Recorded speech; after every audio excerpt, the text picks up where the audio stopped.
ലോകത്തെവിടെയാണെങ്കിലും മലയാളികൾക്ക് നാടൻ ഭക്ഷണം, നാടൻ രുചി എന്ന് പറയുന്നത് ഒരു ഇമോഷൻ തന്നെയല്ലേ?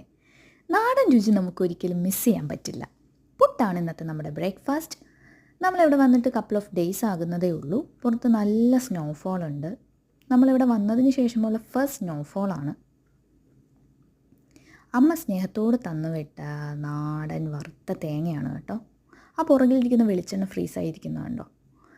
ഈ തേങ്ങ നമ്മൾ കറികൾക്കൊക്കെ ആഡ് ചെയ്യുമ്പോൾ അടിപൊളി ഫ്ലേവറും ടേസ്റ്റുമാണ്. കറിക്കൊക്കെ ഒരു സ്പെഷ്യൽ ടേസ്റ്റാണ്. ഞങ്ങളുടെ വേദുക്കുട്ടൻ അവളുടെ ഓൺ വേൾഡിൽ ഇങ്ങനെ പാറിപ്പറന്ന് നടക്കുവാണ്. അതുപോലെ തന്നെ വേദുവിൻ്റെ അമ്മയും ലൈഫിലെ ഫസ്റ്റ് സ്നോഫോൾ കണ്ടതിൻ്റെ എല്ലാ തുള്ളിച്ചാട്ടവും എനിക്കുണ്ട്. ഡിസ്നി മൂവീസൊക്കെ കണ്ട് സ്നോഫോൾ ഒന്ന് എക്സ്പീരിയൻസ് ചെയ്യുക എന്നുള്ളത് എൻ്റെ വലിയൊരു ഡ്രീമായിരുന്നു. ശരിക്കും എൻ്റെ ഒരു മാനിഫെസ്റ്റേഷൻ എന്ന് വേണമെങ്കിൽ പറയാം. ലൈഫിൽ എപ്പോഴെങ്കിലും സ്നോഫോൾ ഒന്ന് എക്സ്പീരിയൻസ് ചെയ്യുക എന്നുള്ളത്.